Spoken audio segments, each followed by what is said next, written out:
ലൈംഗിക ബലഹീനതയുടെ ശാരീരിക മാനസിക ബാഹ്യ കാരണങ്ങളെ പറ്റി ഞാൻ വിശദീകരിച്ചു വരികയായിരുന്നു.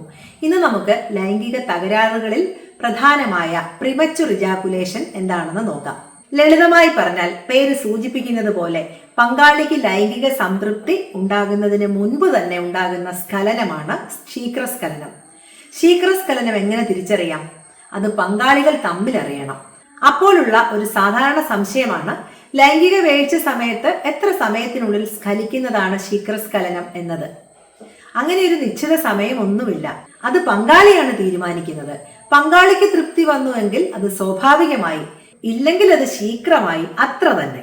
ശീഘ്രസ്ഖലനം കൂടുതലായി യങ്ങർ ജനറേഷനിലാണ് ഉണ്ടാവുക. ഇതുമായി ധാരാളം തെറ്റിദ്ധാരണകളുണ്ട്. നിങ്ങൾക്ക് ശീഘ്രസ്ഖലനമുണ്ട് എന്ന് സംശയം തോന്നിയാൽ ആദ്യം അത് പങ്കുവെക്കേണ്ടത് പങ്കാളിയുമായാണ്. ഒരുപക്ഷെ അത് നിങ്ങളുടെ വെറും തോന്നലാകാം. ആ തോന്നൽ മനസ്സിൽ കിടന്ന് ആദിയായി ശരിക്കും വ്യാധിയായി മാറും. ലൈംഗികത എന്നത് ഒരു പങ്കുവെക്കലാണ്. ലഭിച്ച പങ്ക് മതിയായോ എന്ന് തീരുമാനിക്കുന്നത് ലഭിക്കുന്ന ആളാണ്. ആ ആളോട് ചോദിച്ചറിയുക. ഒരുപക്ഷെ മെച്ചുർ ഇജാക്കുലേഷൻ ആകാം ഇത്. പ്രായം കുറഞ്ഞവരിലാണ് കൂടുതൽ ബാധിക്കുക എന്ന് പറഞ്ഞുവെങ്കിലും ഇത് ആരെയും ബാധിക്കാം. വളരെ ചെറിയ സമയം കൊണ്ട് തന്നെ ഉത്തേജിതനായി വളരെ പെട്ടെന്ന് ശുക്ലവിസർജനം നടക്കുന്നു എന്നതാണ് ഇതിന്റെ പൊതുരൂപം. ആഗ്രഹിക്കുന്നതിന് മുമ്പ് തന്നെ സ്ഖലനം നടക്കുക, ആഗ്രഹ നിവർത്തി നടക്കാതെ ഇരിക്കുക, ഇത് പങ്കാളിയെ ബാധിക്കുക. സ്വയമായും പങ്കാളിയെയും നിരാശ ബാധിക്കുക. ഇത് പരസ്പര ബന്ധത്തെയും ജീവിതത്തെയും ബാധിക്കുക. രണ്ടു വ്യക്തികളുടെയും ജീവിതത്തിൽ ഫ്രസ്ട്രേഷൻ കലരുക, കലഹങ്ങൾ സാധാരണമാവുക. കലഹിക്കുന്നതിന് മുമ്പ് കാരണങ്ങൾ കണ്ടെത്തി പരിഹരിക്കുവാൻ ശ്രമിക്കുക. പരസ്പരം പിന്തുണ നൽകണം. മാനസിക പിന്തുണ വളരെ അത്യാവശ്യമായ ഘടകമാണിത്. ഫലപ്രദമായ ചില മാനസിക ശാരീരിക ടെക്നിക്സ് ഇവിടെ ഉപയോഗിക്കാം. Stop start technique, squeeze techniques മുതലായവ ഇവിടെ ഉപയോഗിക്കാം. ശീഘ്രസ്ഖലനമാണ് പ്രശ്നം എന്നത് ആദ്യം തിരിച്ചറിയണം. ഒരു നോർമൽ മെയിൽ സെക്ഷൽ സൈക്കിൾ എന്നത് 4 ഘട്ടങ്ങളാണ് അതിലുള്ളത്. എക്സൈറ്റ്മെന്റ് ഓർ ഡിസയർ, അതായത് മനസ്സിൽ ലൈംഗിക ആഗ്രഹം ഒരു ശാരീരിക മാനസിക പ്രചോദനത്താൽ ഉണ്ടാകുന്നു. തുടർന്ന് പ്ലേറ്റു ഓർ എറോസൽ, അതായത് ഉദ്ധാരണം ഉണ്ടാകുന്നു. അടുത്തതായി സ്ഖലനവും ഓർഗാസവും ഉണ്ടാകുന്നു.